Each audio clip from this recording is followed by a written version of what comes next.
So how does it feel to have all that money? Feels great. That was a stupid question.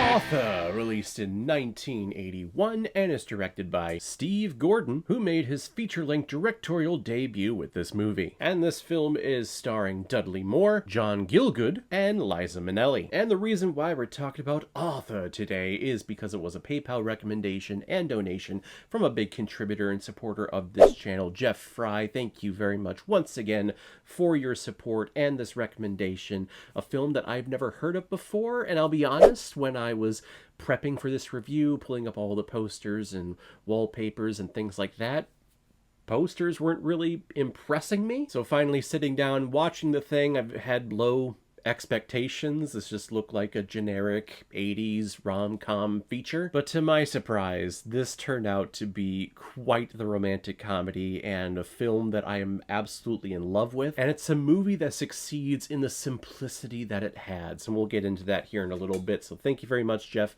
for the recommendation. If anyone else out there also wants to be like Jeff Fry and help support me and contribute to this channel, you can select the QR code that is in the bottom left corner of your screen right now. Send over your donation of $5 or more with your movie recommendation, and if I have access to it, I will watch it, review it, and give you a little shout out, just like what I did with Jeff Fry here. Arthur is a spoiled alcoholic man-child living in New York City and has an arranged marriage with someone who he's absolutely not in love with and doesn't want to go through with it for. Thankfully, after one of his many drunken escapades that he has in the city, he crosses paths with Linda, who is your average woman living in Queens, and through their many conversations and dates, getting to know one another, they fall madly in love with each other. But Arthur's in quite the dilemma because he has this arranged marriage, and because he's such a playboy, because he's such a man-child, his father is putting his foot down saying, hey, if you don't go through with this arranged marriage, I'm cutting you off and you're going to be poor. And no one who's ever, like, stupid, wealthy, rich ever wants to not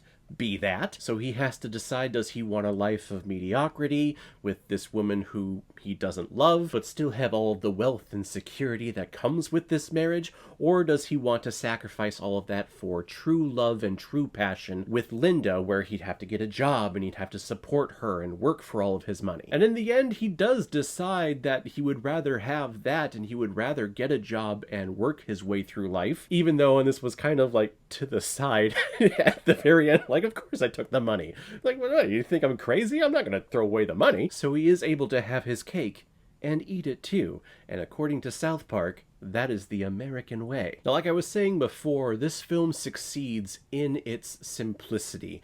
This is the definition. This film is the definition of how less is more. You don't have to have these big situational comedies where all of a sudden we find our characters in this outlandish wackadoo situation that's a lot of laughs for us in the audience, or some pratfally situations. Nothing like that happens in here. We just see this man-child at the start of this film. He is drunk, he is laughing like crazy, he's soliciting a prostitute, and you can tell in the opening scenes that this man-child is shunned by the rest of the society that he's a part of, and while he has all the means to give himself a good time, you can tell that he's not, and that he is sad, and that he is lonely. The only person that gives him any kind of love is his butler, Hobson, and the love that he gives him is a lot of tough love, or a lot of snarky love. But he's this butler who you could tell has been there for Arthur's entire life,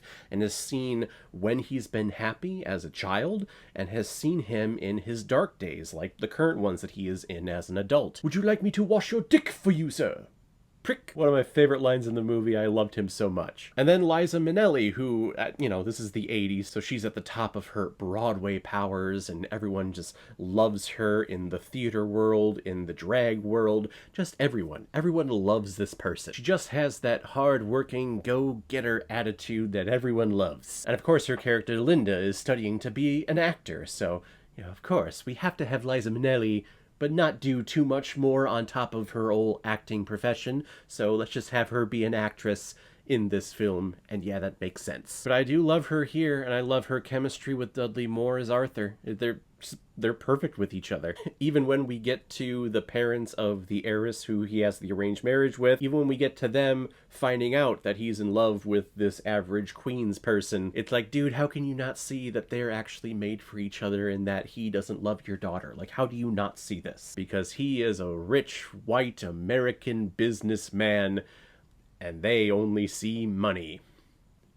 And that's a fact. Arthur was such a great rom-com surprise. I absolutely love it. And I love it because it is just so simple. And because it's just so in your face with mediocrity and in your face with regularity. Sure, Arthur is a playboy, you know, he has all this money, but he's, you know, a regular person. You can tell that he deals with regular everyday emotions like all of us do, where you long to find that love of your life and you long to find that meaning in your life. I just love his journey. I love his connection with Linda. I love his connection with his butler Hobson. I just love this story. It's so simple, and I freaking love it because it is so simple. I'm gonna give Arthur 4.5 out of 5 Blu-rays. It's good. It's good. So guys, if you've seen Arthur, what did you think about it? Or if you've never seen it before and you stumbled across because of this video, then comment below and let me know what you thought about it. And as always, if you like what you see here, if you like my take on movies, then hit the subscribe button and make sure you hit that bell to see you the next time I'm releasing my next movie review. So guys, I will see you next time on the channel, but in the meantime, be well, be good to each other, and go watch a movie. Take care, guys.